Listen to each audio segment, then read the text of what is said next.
Hey everybody. So tonight we're doing the Archangel Khamael. And the Archangel Khamael is associated with the solar plexus. Um, in the tree of life, each of the energy centers has an archangel that is directly associated with it, as well as a holy name or a sacred name of God that's associated with it. And Khamael is associated with the solar plexus.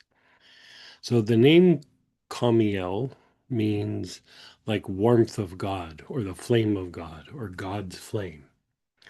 Now, when we start to spiritually grow and evolve, part of what happens with our spiritual growth is if you were to look at it clairvoyantly or put your energy body under a microscope and go, okay, what's going on? Right? At some point, there starts to be development of a flame energetically, not physically, obviously, but there starts to be a flame that comes off the top of the head or the crown.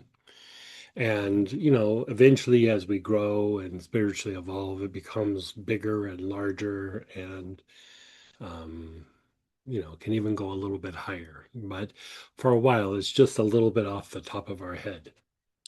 So you see this symbolized in different traditions. The Buddhists actually wear a hat that literally is like a flame. They put this hat on and the flame goes up about 12 inches. Most times it's gold, but sometimes in some of the different types of Buddhism, sometimes it's different colors. Then you have like the hat of a bishop or the pope, where it's the big hat on top of the head, and it's about a foot tall. So different traditions will wear different things like this. Even the Native Americans wear like a headdress, the chief would wear a headdress with feathers all the way around it, and kind of the same idea. All of these are symbolizing the this flame on top of the head. So the more that we spiritually grow and evolve, the more that this flame becomes more pronounced, right?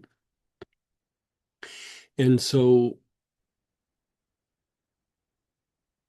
what makes up or how do we make that flame happen?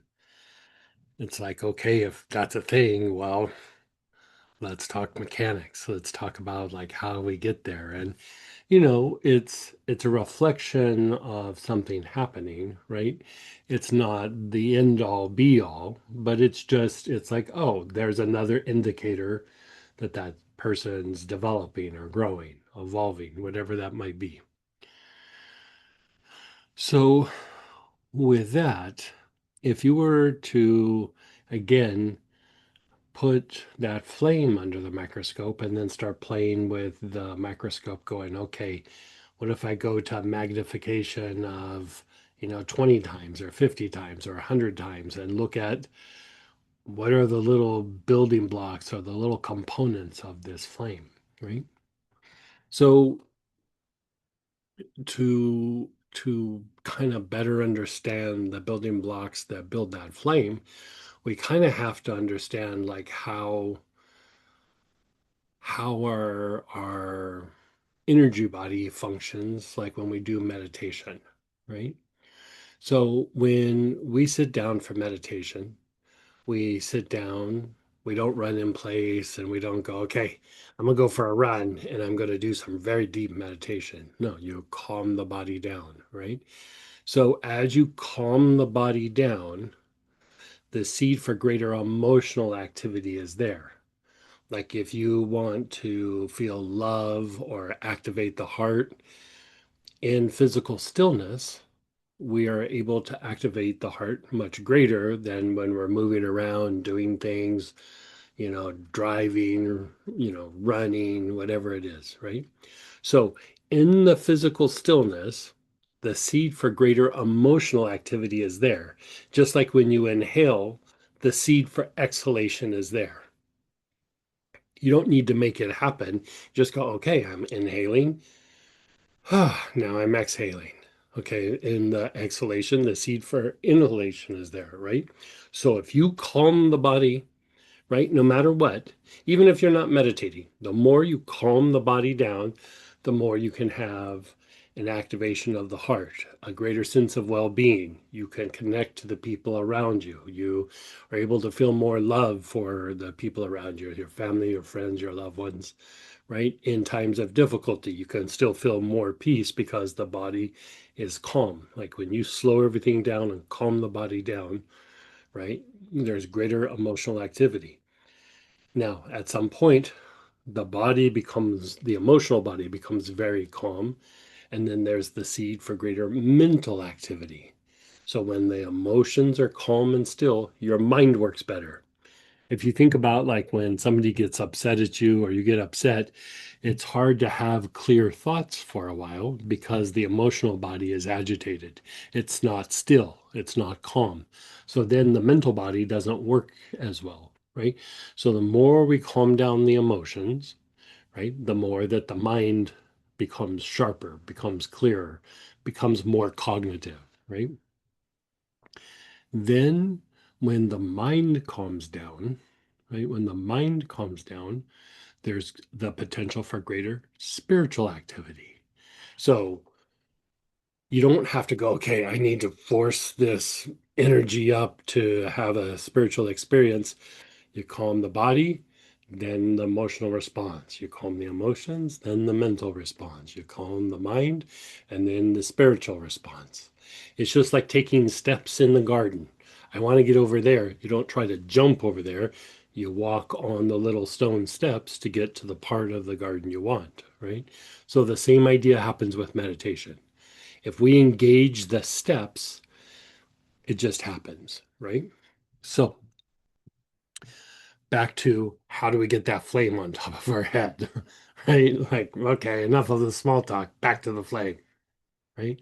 So the flame is a byproduct of how well you calm the body, right? Because if you really deeply calm the body, then you generate more emotional activity. And then if you have more emotional activity, there can be a greater level or degree of stillness. And then with that stillness that's even deeper, right? Then there starts to be a greater level of activity in the mind and then a greater level of stillness, right? If we just do it in a superficial way, it's like, oh, my body's calm. Then it's like, yeah, it produces some emotion, but it's not like if you're really, really, really calm, right? So at first with meditation, you go, okay, sit down and just be still. Sit on your pillow or sit on your chair or your couch or whatever and meditate and just don't move your body around, right?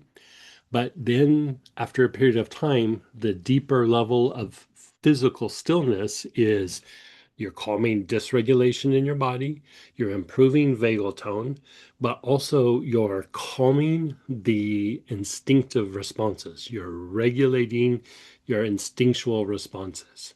And you could even take it a step further and say you're transmuting your instinctual responses because your instinctual responses are tied to your body being agitated or your body being reactive, your body being hyper vigilant and hyper reactive, right? Instinctive responses are not something that we think, and it's not even something that we feel. It's a reaction, right? Instinct means that you react before you feel or before you think, you know? Like if somebody throws a ball at your head, you don't go, that feels like it's going to hurt. And why is that person doing that? It's probably because they had a bad childhood. And they bonk.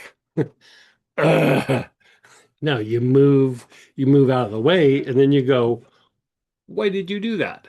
You know, or whatever it is, right? So we respond or we react, and then we try to figure it out after the fact, right? So we have a lot of reactions that we don't choose or we don't think about or we don't feel that are constantly happening that might leave our physical body a bit agitated. and then it's a little bit agitating or reducing to our emotional potential. And then that also is a little agitating or reducing to our mental potential. And then that's also a little agitating and reducing to our spiritual potential.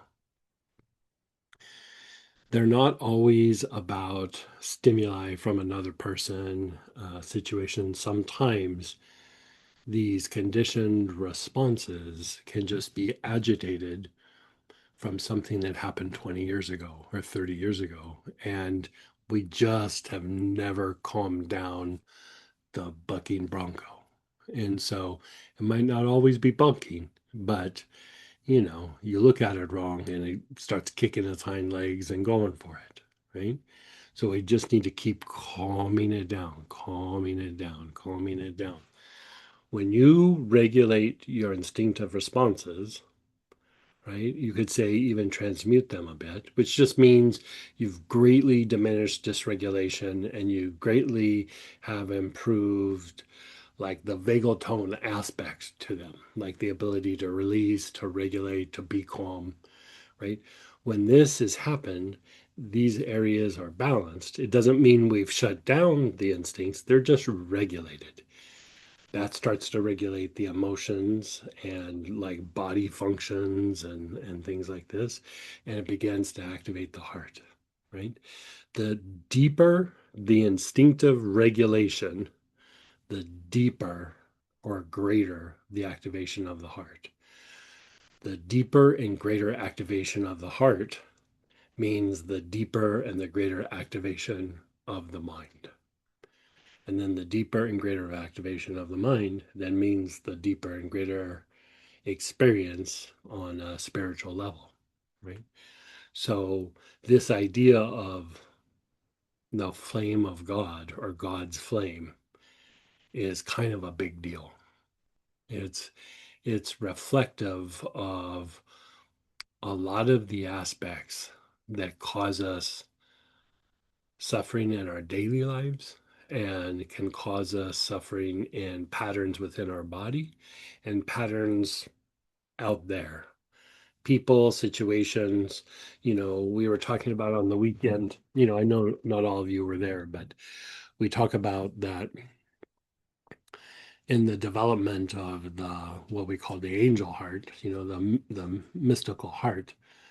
Part of what happens is that you begin to break out of your old neural pathways, right? Like you could be fine, you could be in a great place. Like, hey, I meditate, I do Tai Chi, I do all whatever it is, right? And you go, oh, I'm in such a good place. And then something happens and something triggers you, something gets stressful, something might even be a little traumatic, and boom, we revert back to our old neural pathways, usually from when we were young, right? Can be when we were under intense stress or trauma, but a lot of times it's like, 8 and younger. And so what happens is we can be good, we can be good, we can be good, we can be good, having a good day, we can be good, and then and then we revert back to these old neural pathways that then so, what those are instinctual pathways that then we're fine. And then we go into this kind of behavior or these kind of reactions that then blow things up, blow our life up, blow that day up, blow a relationship up, whatever it might be.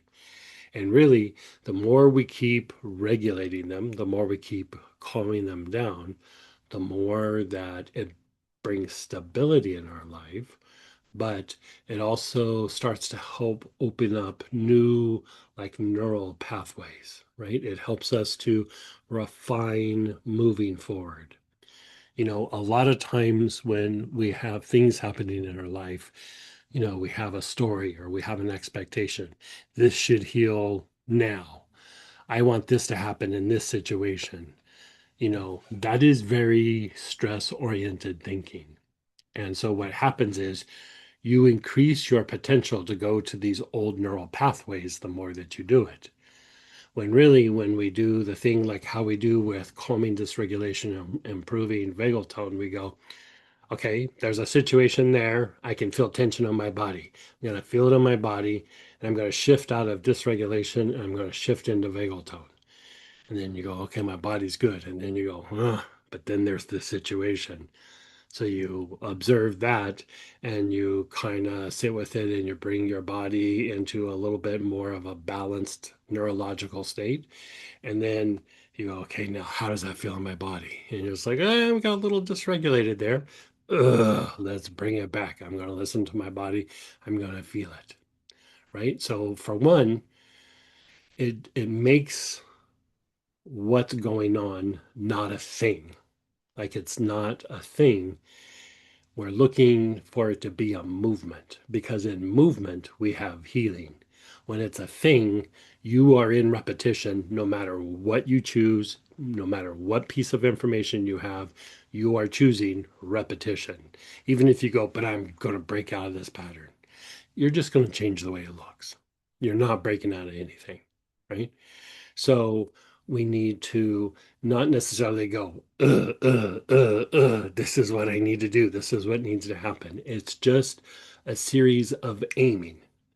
I'm going to feel it out there, regulate my nervous system. I'm going to feel it back in the body, bring it back to balance. And then I'm going to feel it out there, and I'm going to feel it in here. So then things in life, it's just a lot of aiming, right? And when you start to aim a lot, you ditch that story in your head that you keep trying to force on the environment. You start living in a more present way. You start to live in a way that's more in harmony with the environment rather than at odds with the environment. So if we have an area that we're trying to heal, when we try to make it fit what we think it should be, we're at odds with it, right? But when we aim a lot, right? When we aim a lot, we start to generate a movement, generate progress, and we allow for healing to happen in that situation rather than being at odds with the situation because it's not fitting what I think it should be, right? Because we all have that thing where we think it should be this or we should be that, but that's really just a byproduct of stress thinking. Like, I want this to be the way that it is. I want it to be so I don't have to hurt or don't have to think about it or not be displaced, whatever it is, right? So it's a lot of aiming, right? Now, if you want to be a good aimer, and if we want to be intuitive and we want to go, I'd like to step up my aiming game quite a bit. You calm the instincts. You regulate the instincts, right? The more you regulate the instincts, the more you become a very good aimer or a very good shot. Like, I want to resolve this situation, right? You can aim a lot better, and then you feel it here, and you go, I'm really getting to it. I'm really bringing that nervous system to a balance, right? Anytime we bring the nervous system to the balance, light comes in. Anytime that we're out of balance, light is not coming in. We're just in a repetitive loop, right? We're just living out like watching reruns on TV over and over and over again. We're just doing that same thing over and over again. Even though we try to do this and we try to do that, and we run around to do this and we run around to do that, we're just flipping the channels, looking for something else, and we keep coming back to the loop, right? So we want to be a good aimer, right? We want to aim like a pro, right?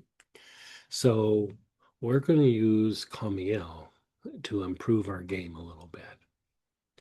Okay, so first off, close your eyes.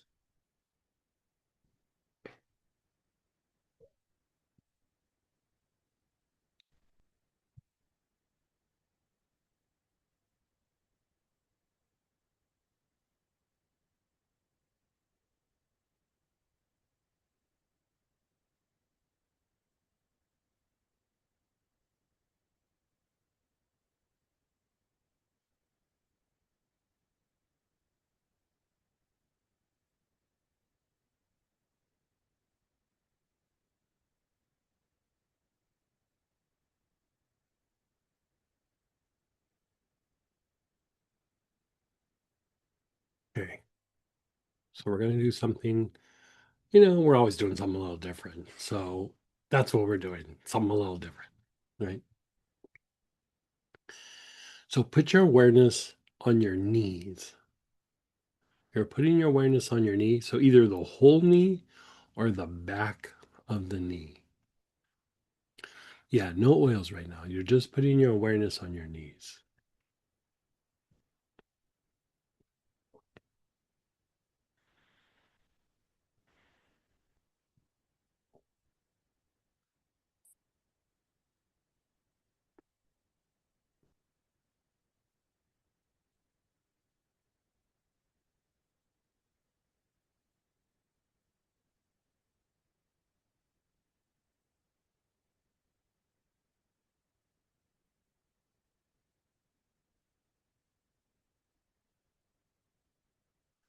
Okay, so with your awareness on your knees, we're just going to use the words at first. We're not even going to use the oil. So silently in your mind or verbally, we're going to say Ka Ma El. You're going to keep your awareness on your knees.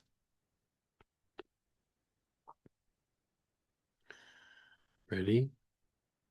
Ka Ma El.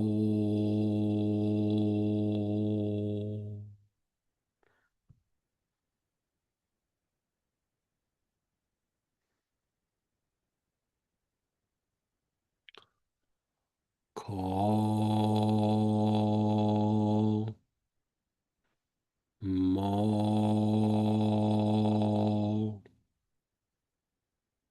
El.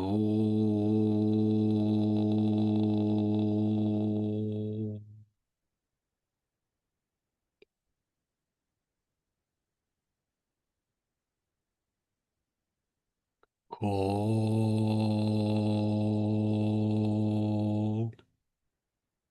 Mo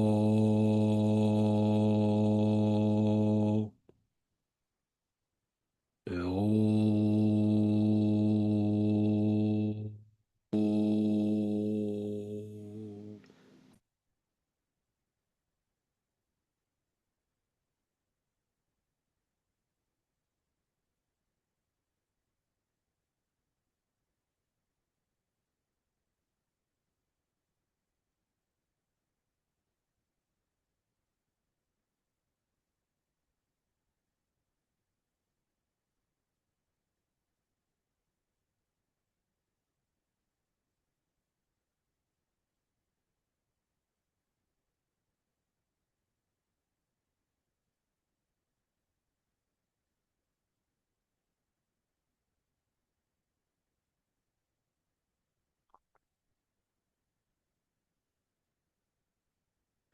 Call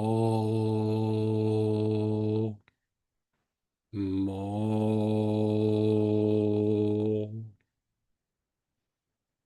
El.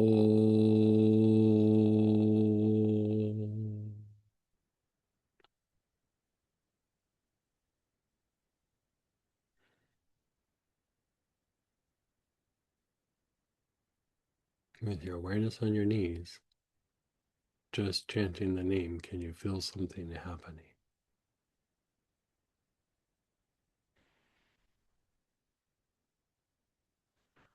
In your energy body, there's a couple places that can be very stimulating or overstimulating to your instinctual responses.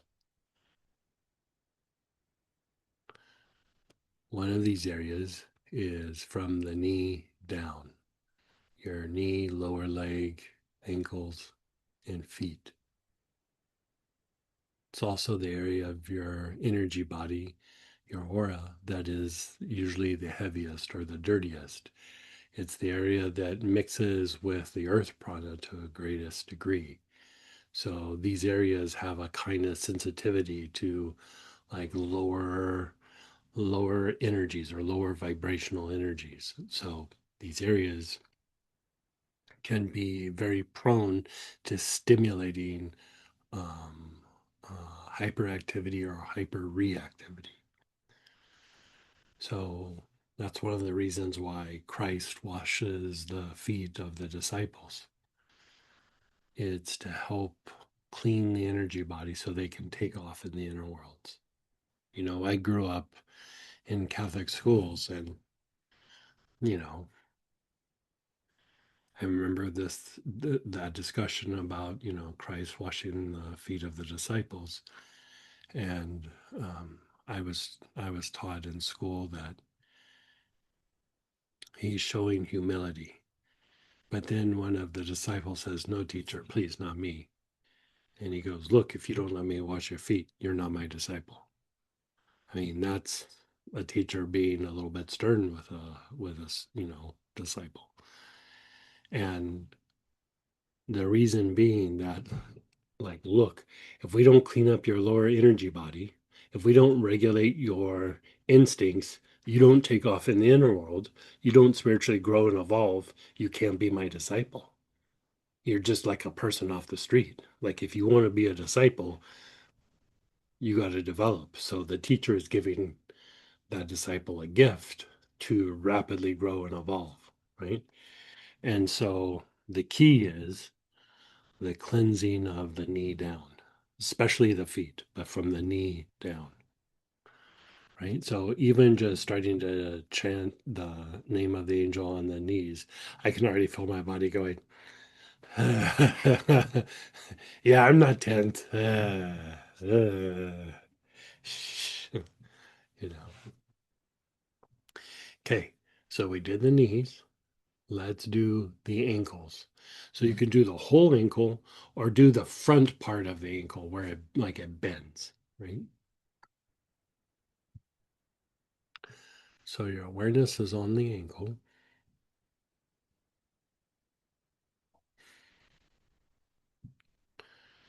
And I would say another way of saying instinctive responses is stress, like your stress responses, dysregulation in the body, imbalances in the body. It's body reactions.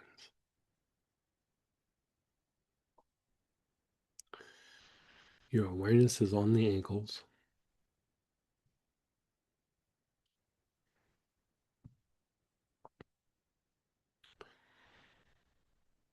Ko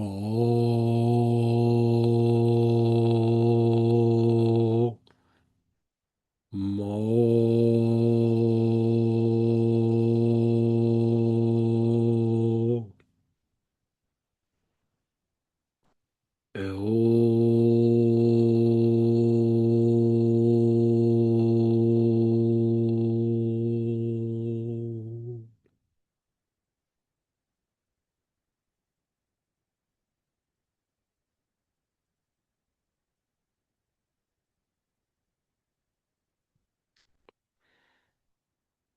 ko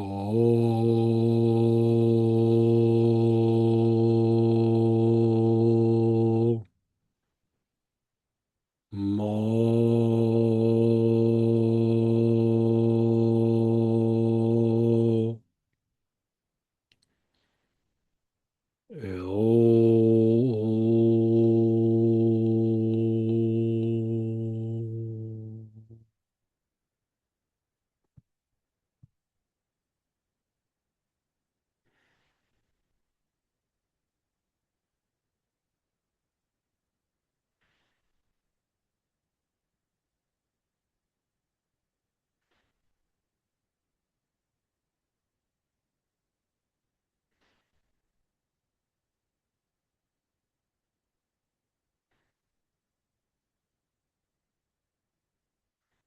and then move your awareness to the soles of your feet.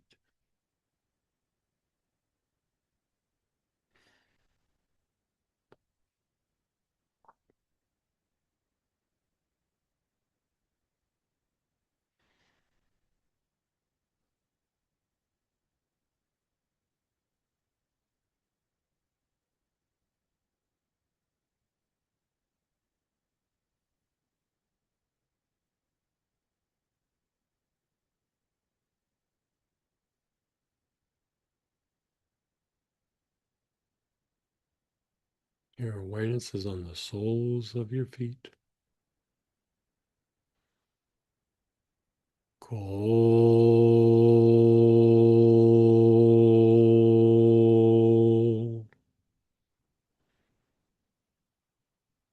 mo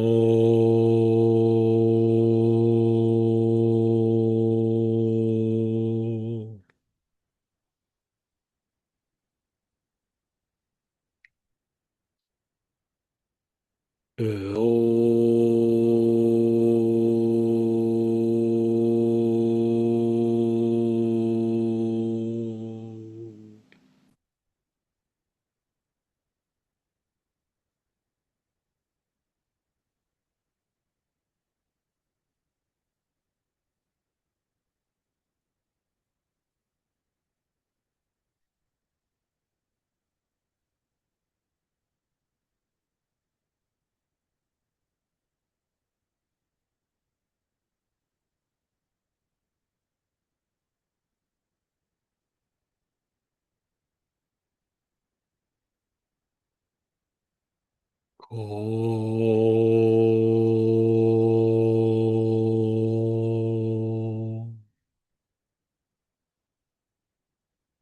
mo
and you're just letting it go.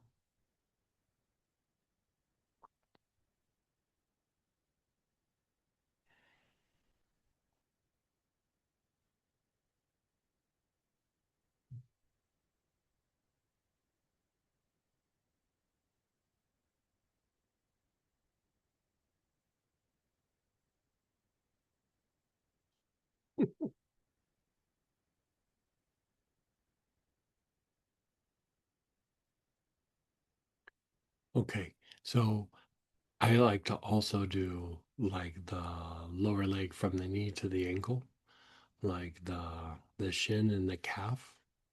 I mean, to me, it's like, ugh, like the little, like the minor chakras of the joints, they feel good, but that lower leg is kind of my jam when I do this process. So let's do that. Your awareness is on your knee to your ankle.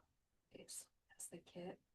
Could they apply either the body tonic or oil? Yeah, they could do that, but maybe we'll do it when we do the oils. Yeah. Right now we're just feeling the words, but that's a great idea. Were you on mute or did you say that so they could hear?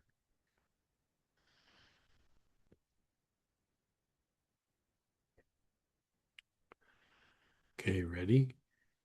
Knee to ankle, front, sides, and back. Ko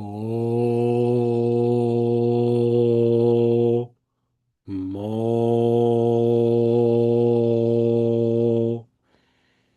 el.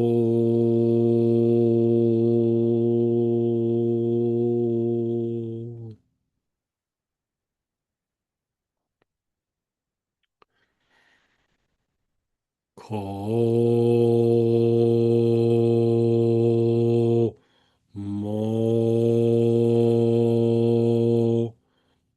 el.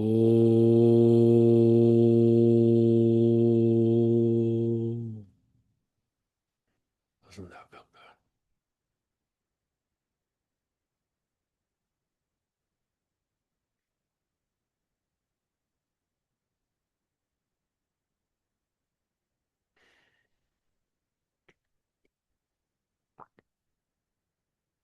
So Samantha brings up a good point. Like the angel packs that we do every week. There's like the little roller ball that you can roll up at the base of your skull and on your thumb webs and inhale. And then there's a body tonic that you put on your torso. And then there's a little bottle of an ointment that you rub on your feet. And the reason why you're rubbing it on your feet is exactly what we're doing right now. You're cleaning this area of your energy body, of your aura, and you're helping to regulate the instinctive response, excuse me, the instinctive responses so that things calm down so that you can better commune with the angel. Like, I mean, she nailed it. Like, I think somebody asked the question, yeah, but like, so like that's the whole point of the packs. And so inhaling with your awareness down there is great, but like rubbing it on your feet and like going for it. Also, you could use things like lang lang or spikenard or sandalwood, even lavender, like things that just are cleansing and calming to that area. Jasmine's a really good one. Um, you know, there's all kinds of things we can do there, but we'll stay on track. So let's go ahead and pull out the Archangel Khamael blend. So go ahead and pull your oil out, your blend out. If you don't have that, use something that's kind of similar, another angel or something, but try to keep saying the name Khamael as we work these different areas.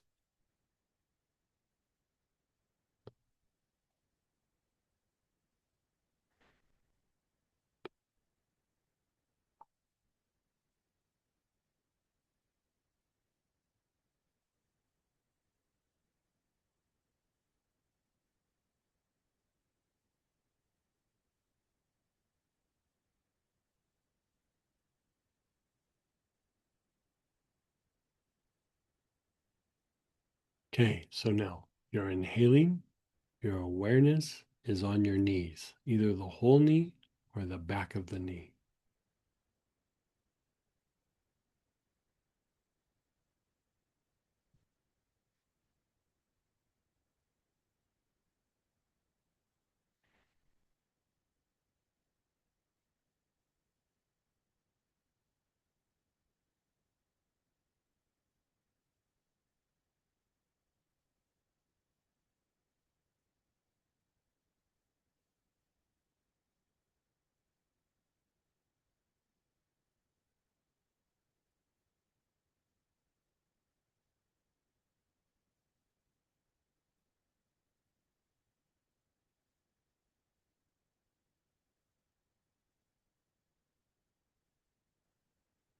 You're inhaling, your awareness is on your knees.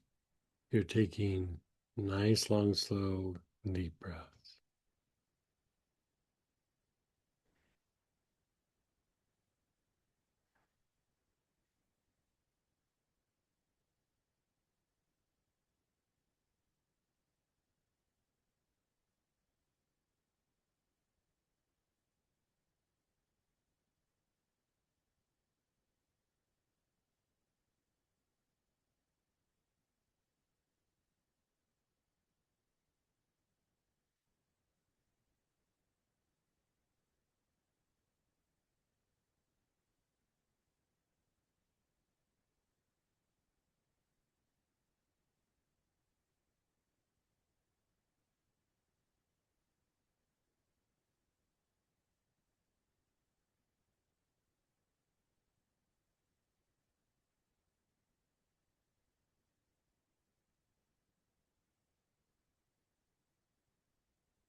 And then just pause and be still.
Hey, your awareness is on your ankles.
Your awareness is on your ankles.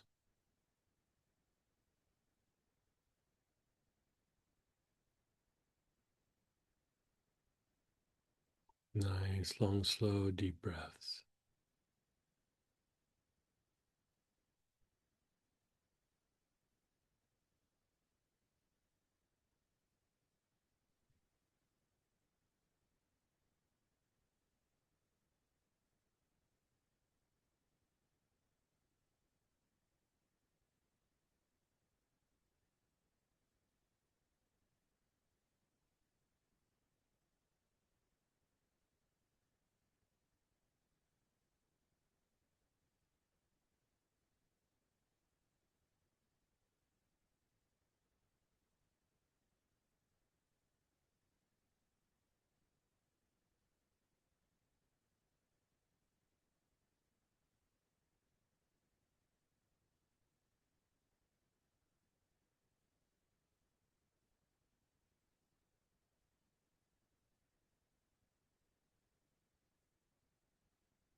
Now just let that go.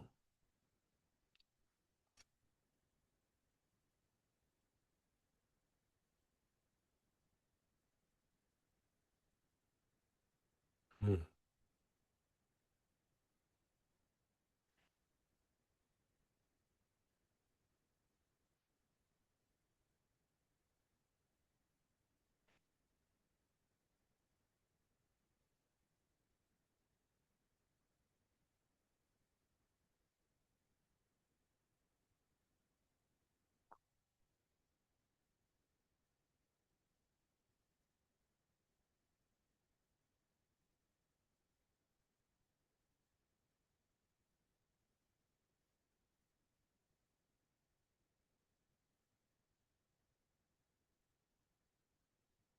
And then the soles of your feet.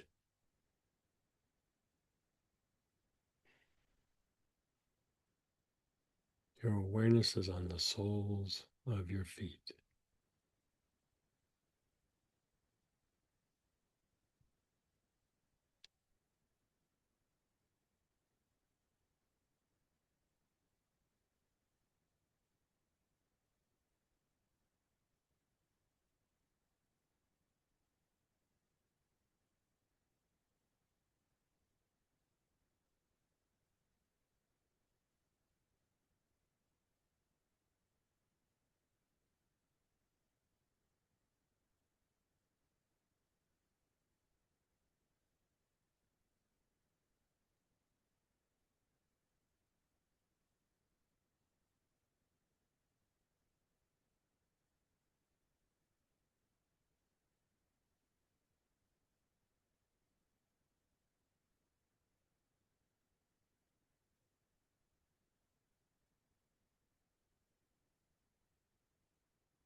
And then you're pausing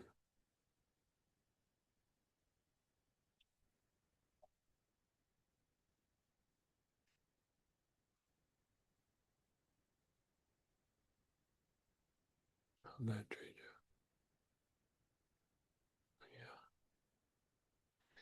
Yeah. It's just like how you do reflexology and you go, oh, that feels really good on the feet. But if you pay attention, it's like you can feel things happening in other parts of your body. It's the same idea, it's just an energetic version of it. And somebody was asking from the weekend class, the coherent mind. You could use inhale with a coherent mind on the lower limbs because that's exactly what that's supposed to do, is like calm and regulate the instinctive responses. We didn't quite do exactly that in the weekend, but you could use it for that. Yeah, totally. So,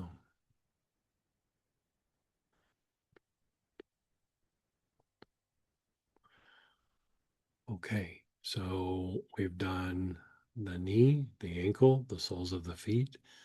Let's keep our awareness on the area between your knee and your ankle, the shins and the calves. Your awareness is there. Nice, long, slow, deep breaths.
And pause and be still.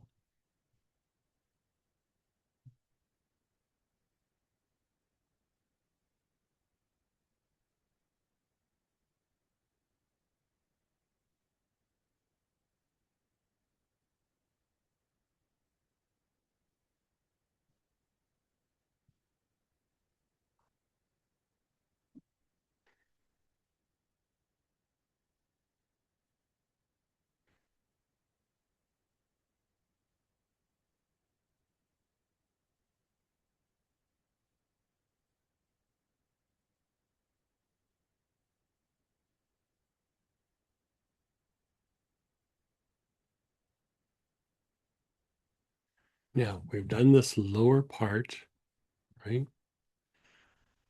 Let's go up a little higher and see what happens. So Archangel Khamael is associated with the solar plexus. So let's work the solar plexus. Your awareness is on the front solar plexus, that area below your ribs, on your upper abdomen. You're taking nice, long, slow, deep breaths.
Nice, long, slow, deep breaths.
And then pause. Just pause and let it go.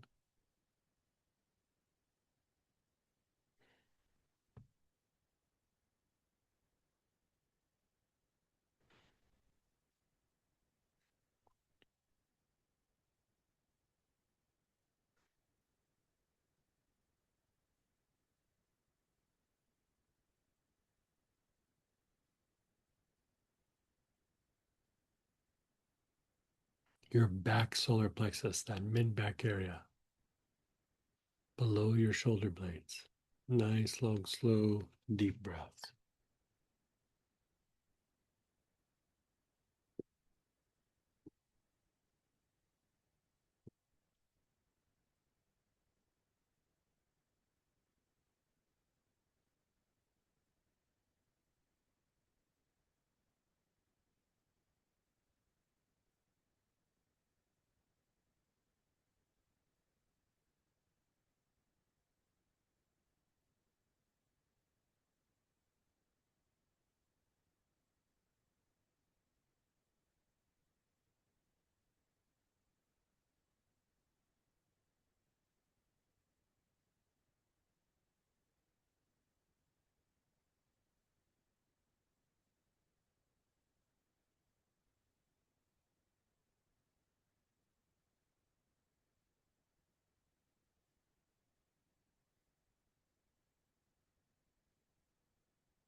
And then just pause and be still.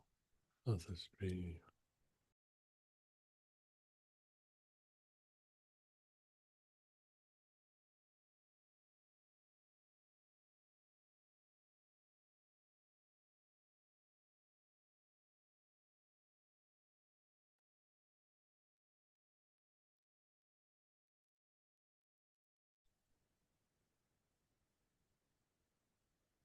Okay, so we did the lower legs, right? And then we did the solar plexus. And I wanted to do an honorable mention for that work with the lower legs, right? So, again, that idea of the regulation of the instincts, causes that chain event that, again, brings the peaceful mind and then eventually the golden flame up on top of your head, right? So, in Buddhism, in tantric or Buddhism or wisdom practices in Buddhism, um, there is this like saying that even the idea of like enlightenment is a kind of energy with consciousness. It's like you're tapping into something or you're aligning with something that's you are aligning with something greater, and in that alignment there is enlightenment, right? And so what they say is that the color of enlightenment, meaning that energy with consciousness, that color of energy or color of prana, is the same color as that traditional um, uh, like in Tibetan practices, you see that they use a lot of turquoise and coral, but they also use a lot of amber, like this kind of yellowy amber. It's very common in like relics and things like that. And they say enlightenment is the color of amber, right? And you know, the energy that you're tapping into is this kind of golden yellow color, right? But amber is used to calm the instinctual responses and to balance out your nervous system, the dysregulation and the vagal tone. So a lot of times in ceremony, you go in for deep meditation or you're doing a practice to, alignment with a deity or, whatever it is. You would put on big chunks of amber so that the body will calm way down and be still so that you can blast off and have your inner experiences. And so at first, amber is very activating to the heart, then is very like clarifying, it brings clarity to the mind. But then after you've worked it for a while, it actually deepens your spiritual experiences. And again, it's because of what the amber does to the body and to the instinctive responses. And so we talked about it a little bit over the weekend, but I just thought we'd do a little share. Sometimes you might see like Samantha or I, we have different little like bracelet things that we wear, and we wear a lot of amber, and we have chunks of amber.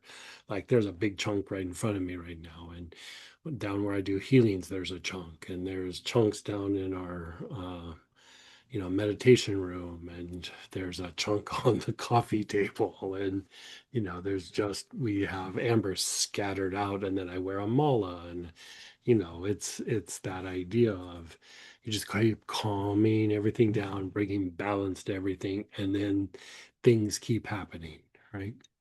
So we've done the lower legs, we've done the solar plexus. Now, as you're starting to have this experience where the energy is moving up, we we want to deepen the experience in the mind, and part of quieting the mind is to go into the more intuitive space, right? And the intuitive space is, it's light, it's expansion, it's movement, it's healing, it's transmutation, it's releasing, all those kinds of things, right? But part of it is you're moving past your senses, right? You're moving, like all your senses are getting processed, and then that information is being like analyzed, and values are being established, and go, okay, this is a one, this is a two, this is a three, this is important, this is not important, we're going to act on this, and let's not pay attention to that. And all of that is intellectual, right? So when we go more into the intuitive mind, we're actually starting to break away from the gravity of the senses, and we're going beyond the senses, right? Which can be a little bit hard to do because we get so conditioned to our sensory perception. So the next phase is to unwind some of the conditioning or the intensity or the hyper reactivity in the senses themselves to allow the mind to shift deeper into the intuitive mind, right? So we're going to do what we do in wisdom practices is you do purifications on the five senses, right? So you're going to put your awareness on your eyes, and with Khamael, you're going to take nice, long, slow, deep breaths.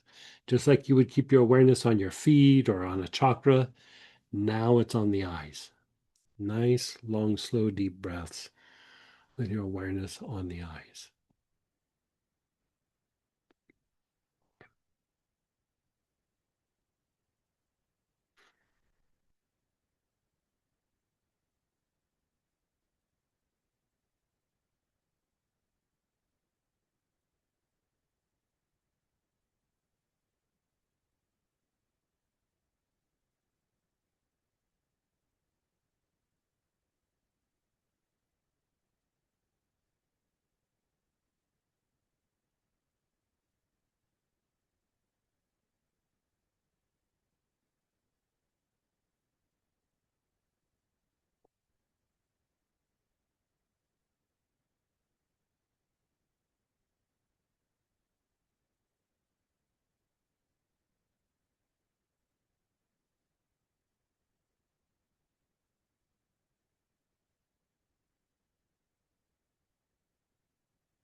Now, move your awareness to the nostrils.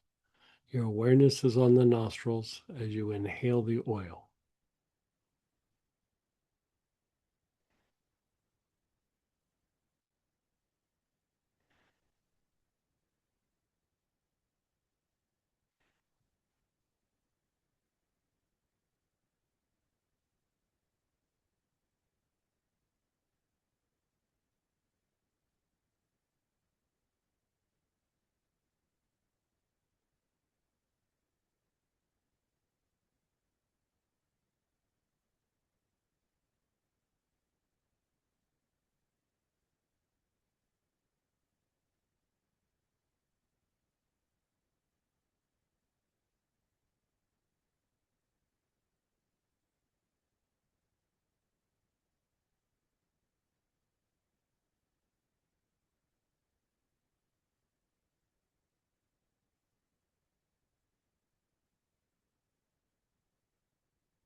Yeah, your awareness is on your tongue, the whole tongue, especially the tip.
out to the ears, the ear canals. And awareness is on the ear canals.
And then your awareness is on the whole face, the whole face.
And then just pause and be still.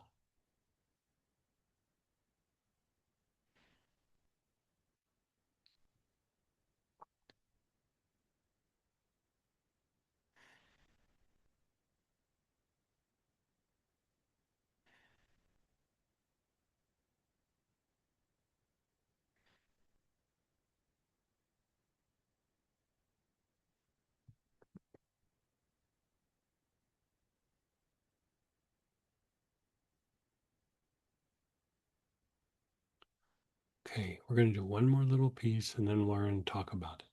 So the last little piece is your awareness is on your crown, the very top of your head. Nice, long, slow, deep breaths.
Your awareness is on the crown. You're taking nice, long, slow, deep breath.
And then just pause and be still. And as you're pausing and being still, just hear my voice and let go. Just hear my voice and let go. Como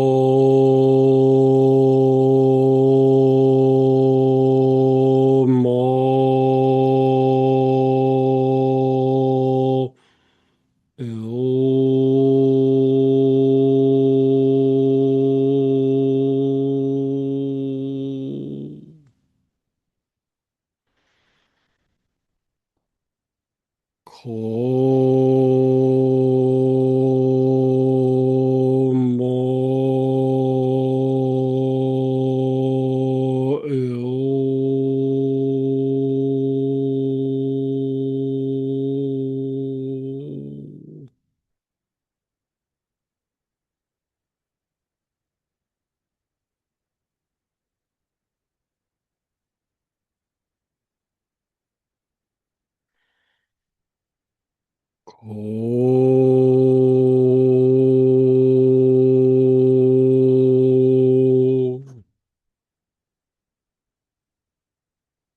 Mo.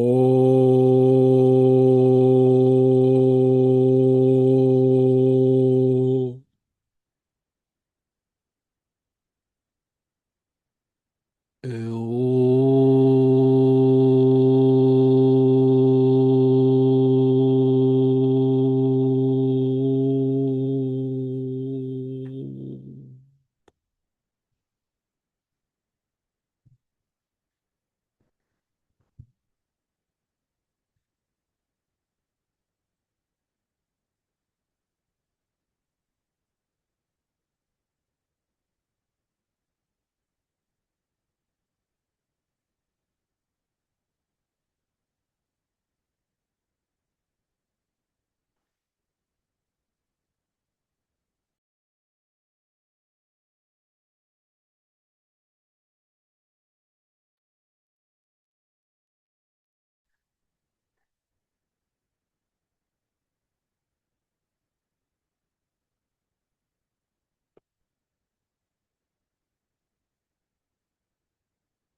Okay, again with your oil, inhale with your awareness on the crown.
And then just be still.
Okay, let's go ahead and do shares and questions.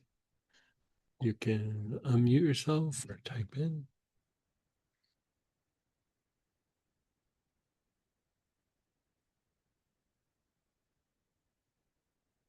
Give me just a sec, guys. I'll make it so you can unmute yourself. Okay, there you go.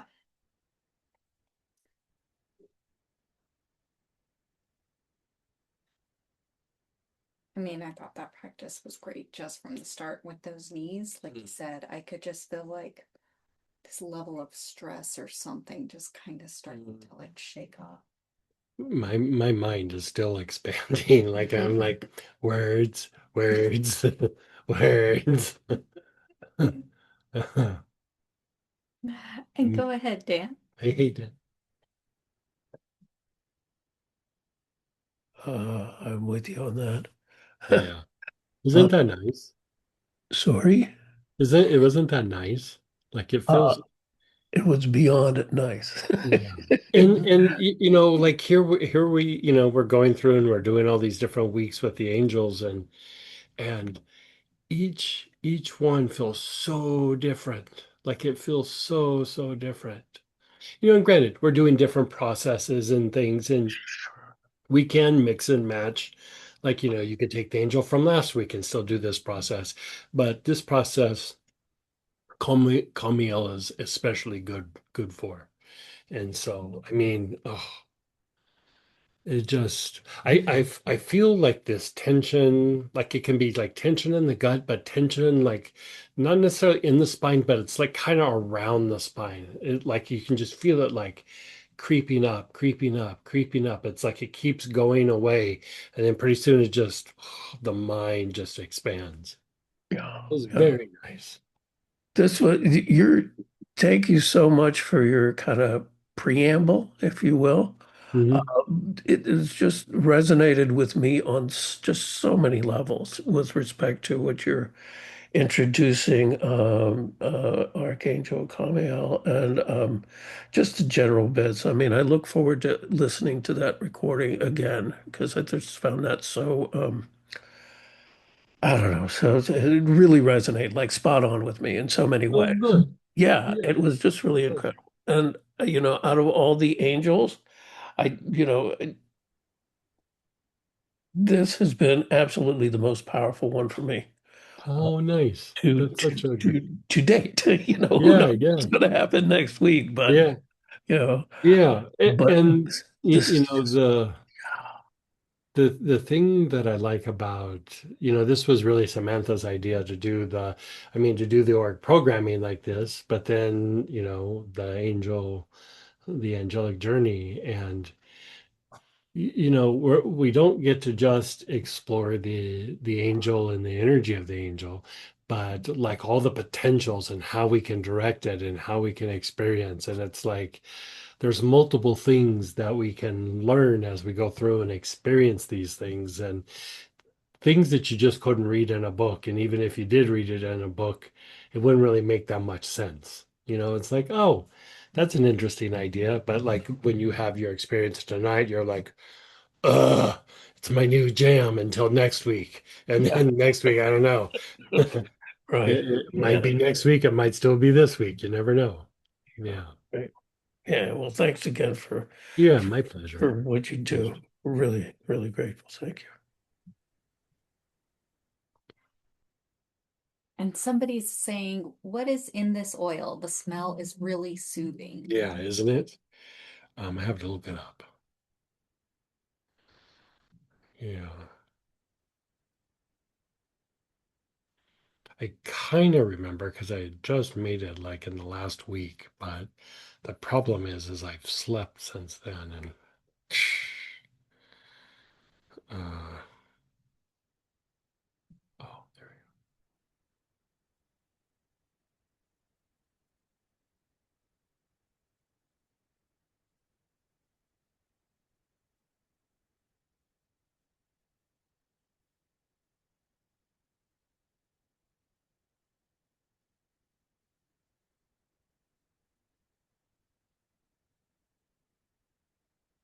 So it's a lot of absinthium.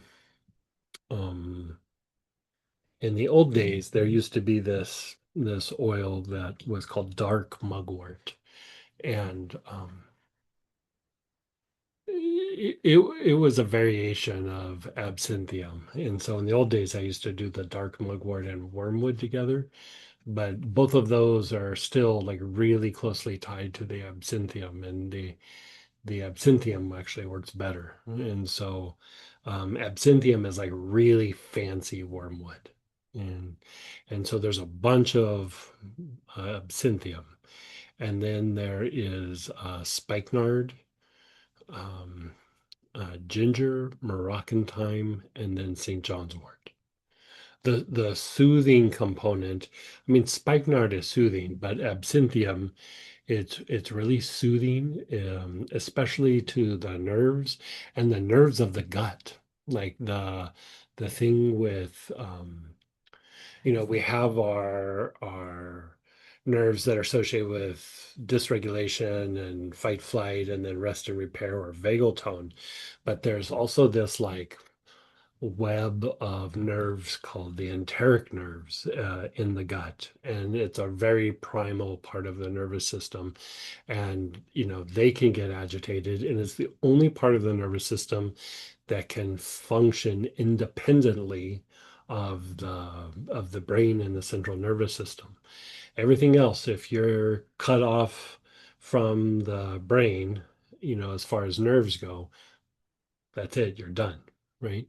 But this group of enteric nerves will still function even though you sever the connection. They still function on their own, and so they can get very agitated as well. So it's usually like absinthium's used to treat and calm the nerves in the gut and just the really primal parts of the nervous system.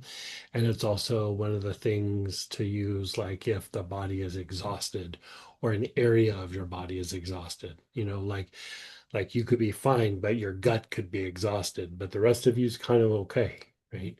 It's been in an agitated state for a long period of time. So it functions like, you've run a marathon with your gut and, you're limping along, but the rest of you is kind of okay, you know? And so it's very good for that. And, when I go through and make these blends for the angels, I don't go, well, absinthium is good for the gut and Khamael's with the solar plexus. I pay no attention to that. And I look at it from an energetic point of view. And I have these ways of measuring the like the connection, the angelic connection, like within the body, and like, okay, this is how I'm going to blend this to produce that angelic connection within the body. And then after I get done, I go back and I look, and I was like, yeah, a lot of that's for the gut. Like I don't really go into it with that mentality, but a majority of that is like really good for the digestive tract, and even like the Moroccan thyme is used for like chronic infection, but it's also used for the regulation of the thymus gland, which is associated with if the body gets too agitated, it starts attacking itself. And so absinthium is one of the things that you would use, and then also Moroccan thyme. And so there's a lot of good things in that blend. Yeah, interesting. But yeah. And go ahead, Denise. Hey, Denise. Hi, thank you. That was wonderful. But my solar plexus are still really aching. So, um, by Was it this, aching before, or did it just happen with the practice? no, I think it's been pretty lately. Actually, it's been ebbing and flowing a bit, but overall, it's been Why pretty. didn't you pull out some etheric cords and Okay. clean Oh, up that cord that's on your solar plexus? thank you. Yesterday, I had a ton of them on, and I don't know. You know, I think at a certain point you almost get amnesia if you don't clear those chords. Do you know what I mean? Well, Regularly? it's just like how we were talking at the beginning. I mean, you're right. Like how we were talking about it at the beginning. Like if the body or the emotions get agitated, like, if the body's agitated, then it makes the emotions really super chaotic. Like they're just like, bleh. Then if like the body's calm, but the emotions get agitated, I mean, it's still going to make the mind like fuzzy, and you have a hard time like thinking and forming ideas, and your mind becomes very reactive. And so like if you follow that kind of chain of events, I mean, granted, there's other ways of looking at it and approaching it, but still you're looking at it from an overview of like physiology. Mm. The more you calm down the body and then the emotions, the mind gets better. If the emotions are agitated, and the agitation doesn't necessarily have to be your emotions, it could be other people's emotions. Yeah, I Like can. somebody got super upset at you and they're grinding on you and they're projecting all kinds of negativity. One of the things that happens is it makes your mind fuzzy, you know? Wow. And so, doesn't matter how it got there. If it's there, it needs to be cleaned up, right? So even if it's other people's stuff, still got to be cleaned up. Would hyssop work too with the other? Hyssop would help you not absorb it as much, but um, the reason I say like, oh, let's just cut your cord is it's a cord to somebody close to you. Thank you. So Yeah. there's like contamination there. It's more about contamination than releasing it. Oh, thank you. Thank you so much for that suggestion. Yeah. In this certain angel, I think when you were in Portland, when we did this class, I think you Yeah, brought sure. her this angel up at that point because Oh, I wouldn't be surprised. yeah, Yeah. they Yeah. felt very familiar and it's Yeah. a lovely energy. Yeah. Can you still get the kit or is the kit over now on I this don't one? know. Well, Is I'll write to Sam. You're good. It's still available through tonight for the special price. Yeah. Yeah. Oh, thank you, Sam. Thank you. Anyways, I I'll cut the cord and I'm gonna order this. Well, actually, I don't know that you can cut the cord because it's like a positive cord that's contaminated. Because Really? if it was just a cord, I'd just cut it for you right now. But it's Oh, like it needs a little mop up and cleaning the counters, and you know what I mean? Like it just needs a little cleansing. wow. I don't know if I've had one of those that I've been aware of. So thank you so much. Yeah. I, I guess I'm glad to know that because I probably would have just tried to cut it. And you're Yeah. right. Okay, thank you. Like if you think about it, like people people you're really close to or family, you have like very strong, they're positive chords, but the chords can get contaminated. So as much as you try to cut, you're not going to cut them because they're a positive chord. I mean, even you can cut them, but it takes a special set of tools, and then you can disengage it and cut it. But then, as soon as you start interacting with a person, it just Yeah. reestablishes.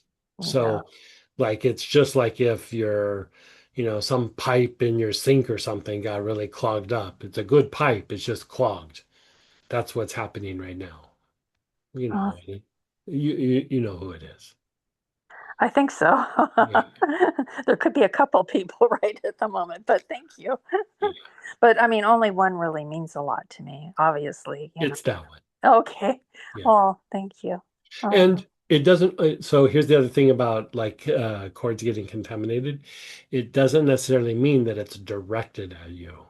It could be, because of the connection, they could be just upset or stressed out or angry about something. And because of your connection, you would then feel it.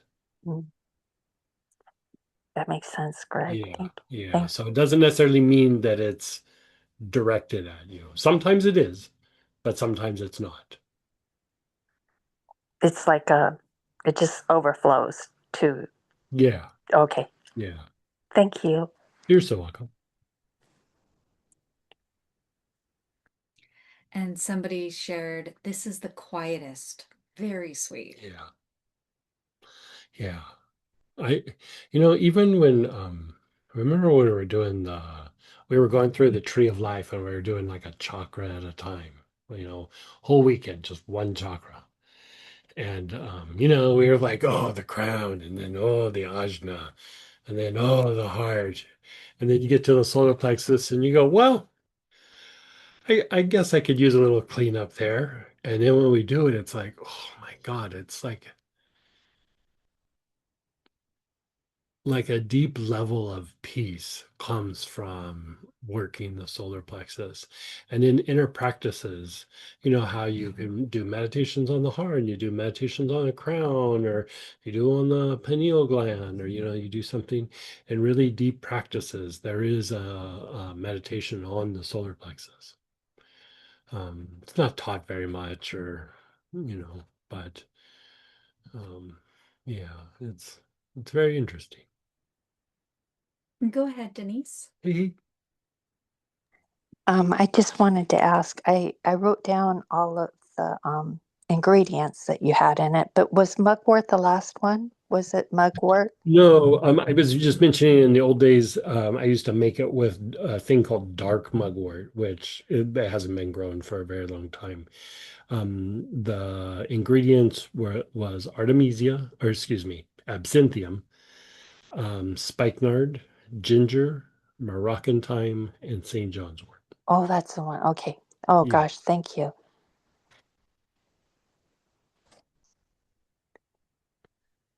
And tomorrow night it's going to be about shielding, right?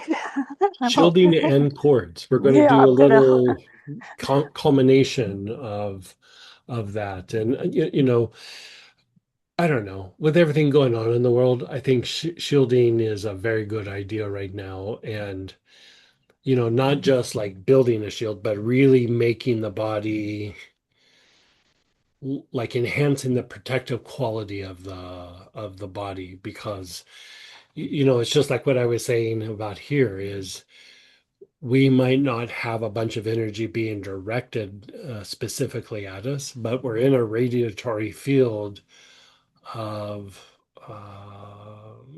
time where things are very crazy, Yes.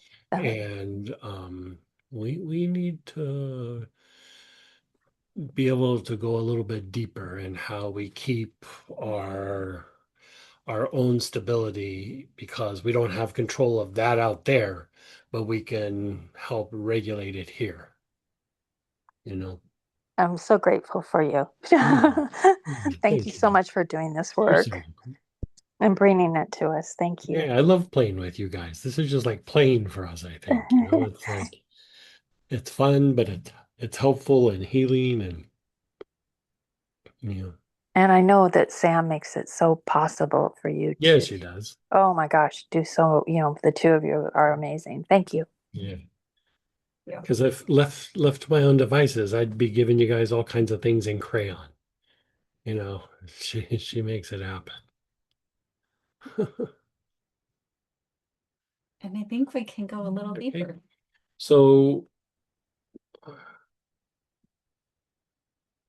So let's do this. We have our angel Khamael, and another way that we go beyond the senses is through the materialization breath, right? So we kind of went through and we did our practice. So let's take the bottle, hold the bottle to our chest, and then lower your chin. Inhale, hold your breath, chin up, exhale through the mouth, and then down. Inhale, up, exhale. So that's two. Down, inhale, up, exhale. Down, inhale, up, exhale. Down, inhale, up, exhale. Down, inhale, up, exhale. Down, inhale, up, exhale. Down, inhale, up, exhale. Down, inhale, up, exhale. Down, inhale, up, exhale. Just be still.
You're just being still.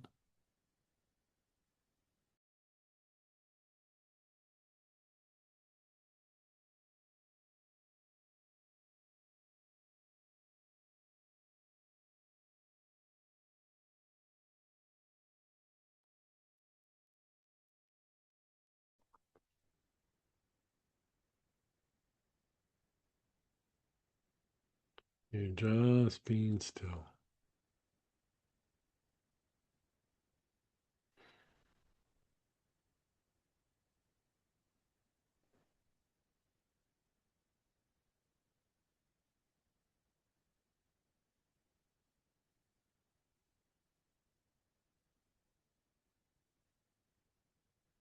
Bottle to your chest, chin down. Inhale, hold your breath. Up, exhale. Down, inhale. Up, exhale. Down, inhale. Up, exhale. Down, inhale. Up, exhale. Down, inhale. Up, exhale. Down, inhale. Up, exhale. Down, inhale. Up, exhale. Down, inhale. Up, exhale. Down, inhale. Up, exhale. Just pause and be still.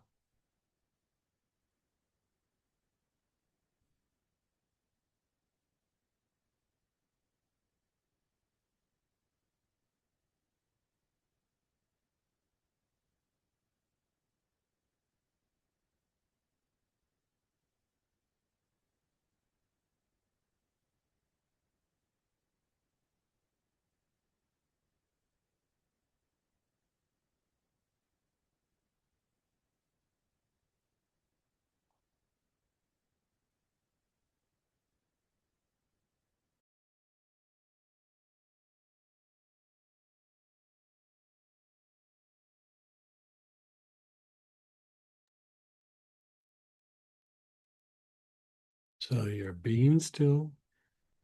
Let's have you keep your awareness on your solar plexus.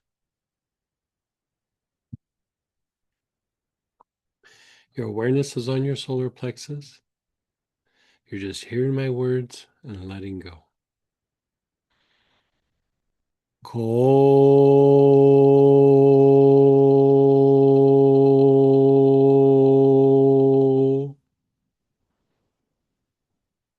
mo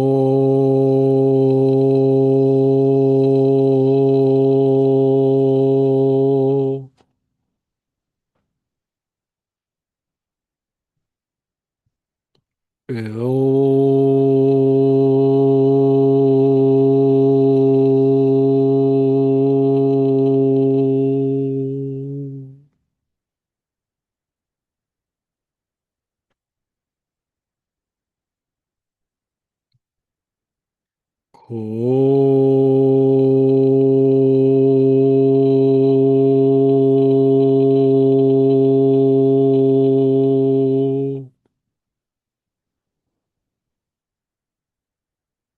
mo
Bottle to your chest, chin down.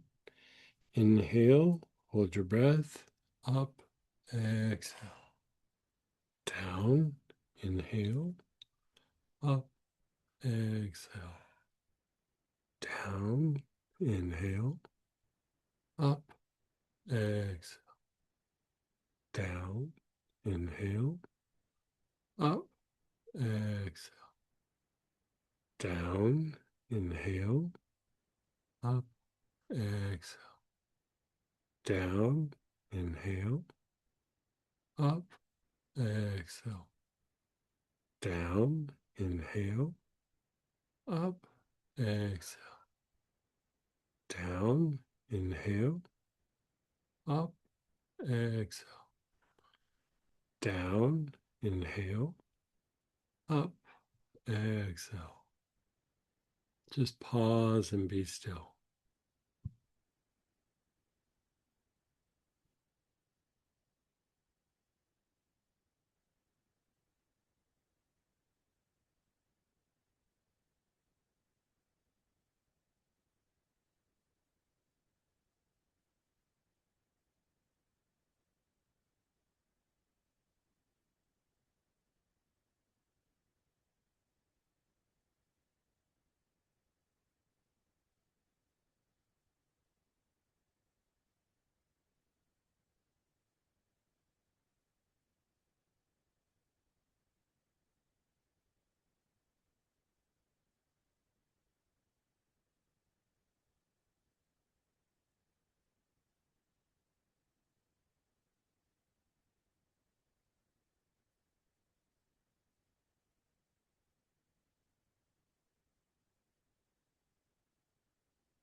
You're just being still. Your awareness is on your back solar plexus.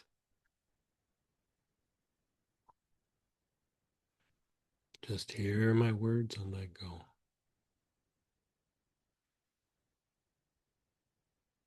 Ko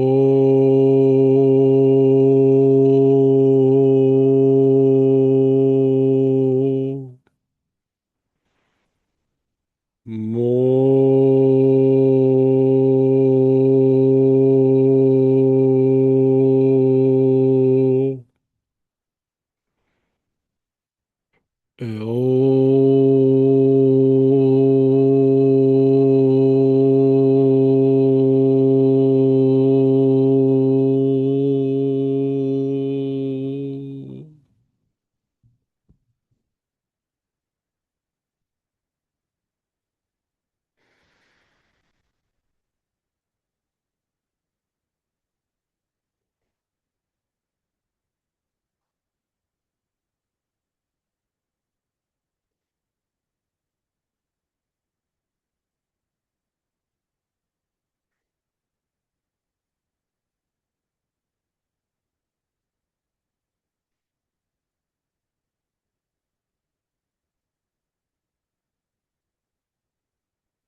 Maintain your stillness and awareness.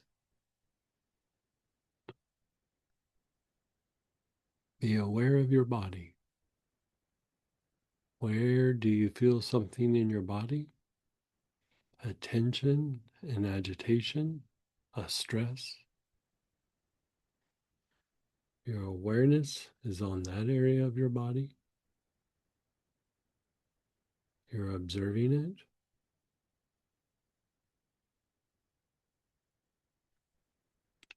And take nice, long, slow, deep breath.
Your awareness is on your body. You're taking nice, long, slow, deep breaths.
And just pause and let go.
Notice how you feel, your body, your emotions, and your thoughts. How's that feel?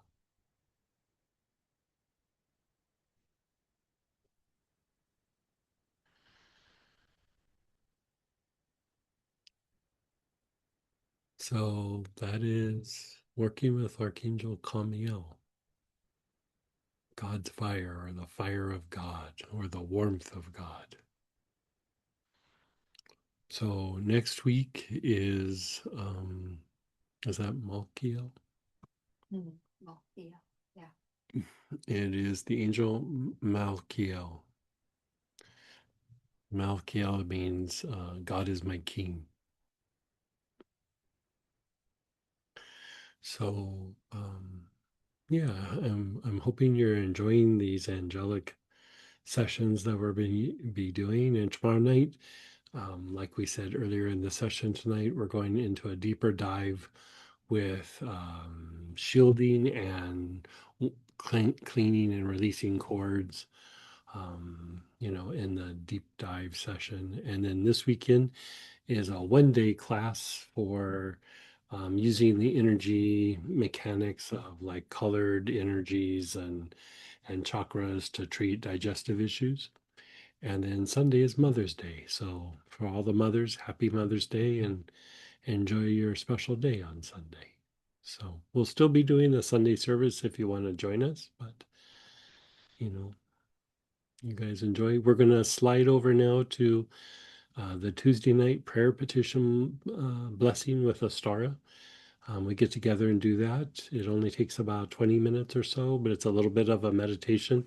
I usually involve the angel that we're working with tonight. So we'll be utilizing Khamael in the practice. So join us if you can. And yeah, hope to see you guys, tonight, tomorrow, the weekend, or maybe next week.